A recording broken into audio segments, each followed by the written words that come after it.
I don't have the answers. I think I'm just saying, don't overreact to the Leigh decision as this shows how, like, this shows the path the sport's going on. No, this shows where the sport is. Let's do something about it rather than just stop supporting the sport because they didn't pick York or whatever. That doesn't make rugby league better, does it? Those sort of knee jerks that we've seen from the people who don't like the decision. But you're right, Tim. There is no coordination. Absolutely, that needs to be in place for expansion to work. And we've never leveraged the expertise within the sport to help. That doesn't cost money. We've never effectively networked within the sport to help, and we've never had proper concessions and allowances to enable those expansion clubs to flourish. And there's always a fear from people of losing their own standing, especially because you look where the sport's come from. The sport had no standing. The sport came up because all the people involved in the sport were banned from playing the sport that they were playing, or told they couldn't play this, told they couldn't do what they were doing in the sport that they were playing, and it's kind of the legacy all the way through. And everyone in rugby league has that chip on their shoulder still, and doesn't want to lose the position they've got, do they? And that's what this talks of a lot of the time. Leigh are less threatening to us than Toulouse or London or Toronto. It's just depressing, isn't it?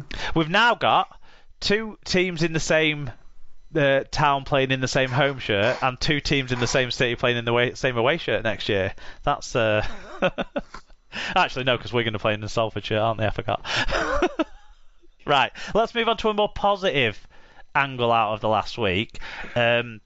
Newcastle Thunder had been the overwhelming vote of favourites to get promotion from League One. 81% had predicted it. So although it's happened unconventionally, it was always going to be the case, it felt like, that Newcastle Thunder were going to get promoted to the Championship. So they've just done it a different way. But let's take this chance to talk about the positivity that we can talk about of Newcastle being chosen as the club to replace Leigh in the Championship. So Sarah, Newcastle is a place that you know well from your student days, so you'll be happy with this news, I suspect. Yeah, I think it's good. I think they've worked hard. They've put some really good infrastructures in place. They've gone about it in the right way. I think a lot of clubs who are wanting to achieve stuff could look at how they've done it and learn a lot. They've seen it as a long-term plan, and I think they've recruited well, both locally and sort of from other places as well. So I think they've got a really good mix when you look at the team that they've got for next year. I think that they can be competitive in the Championship. Yeah, you'll be playing against Newcastle in the Championship. They're probably not a threat for the promotion places, but they shouldn't also be looking over the shoulder, mate. We'd hope that they can put a squad together that won't be a relegation squad. It seems like like Sarah says, a long-term project. Yeah, they feel like a top of the bottom third type squad at the moment.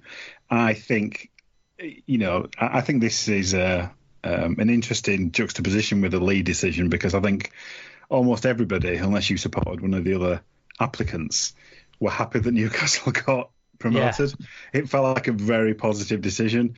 And I think even some people who supported the other applicants were quite happy. Yeah. Yeah. So it just shows you that you can get it right. And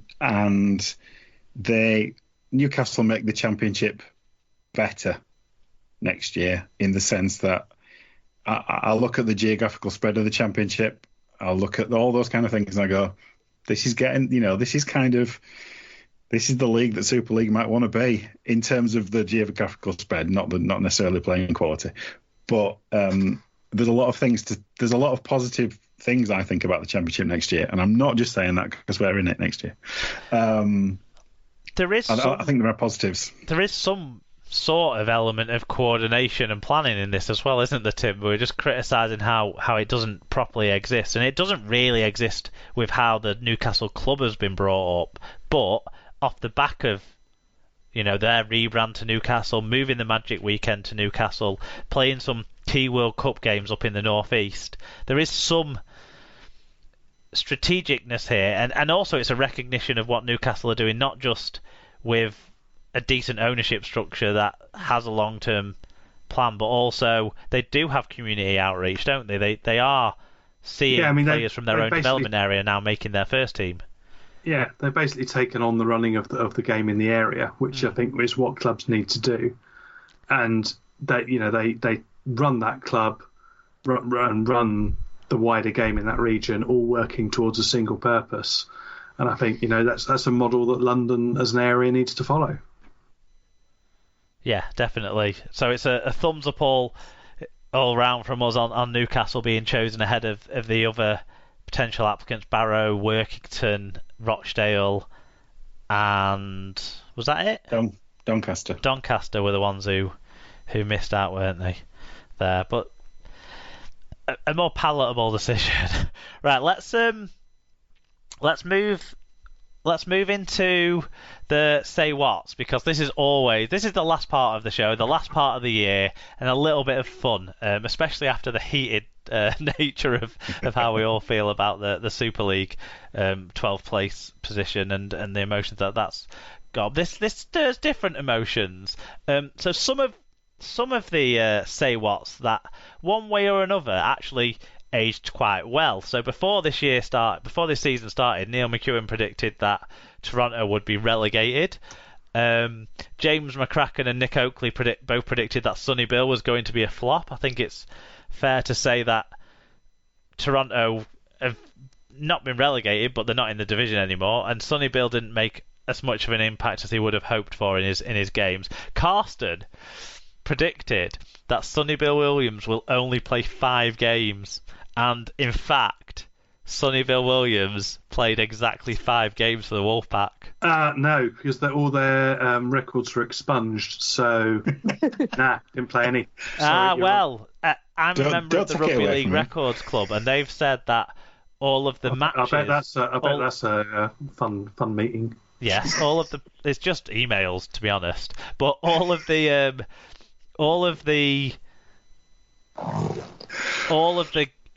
individual stats will count. It's just the results that will not, the results and club stats that will not count. So there you go.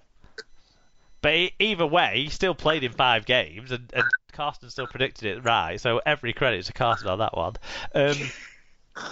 Mark Ryan predicted that Toronto Wolfpack will lose every game they play. Well, they lost every Super League game they played, so we'll give a nod to Mark on that one.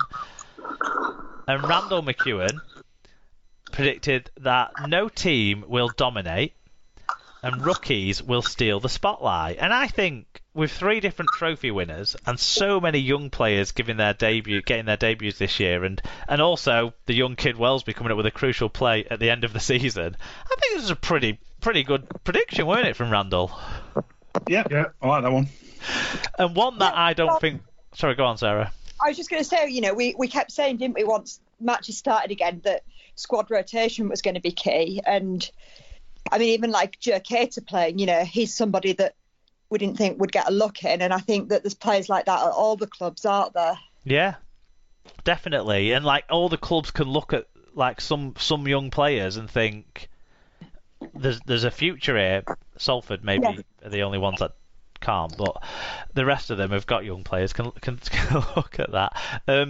Andy Clough made the remarkable prediction before a ball was kicked this year that scrums will be scrapped. How incredible! He was back on. Yep.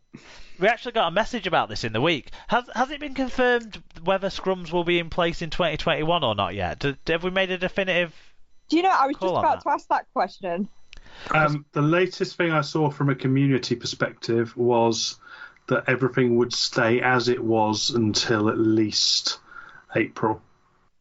Okay, because Carson asked us, would that be a detriment to England potentially in the World Cup if we don't have scrums all year and then go into a World Cup with scrums?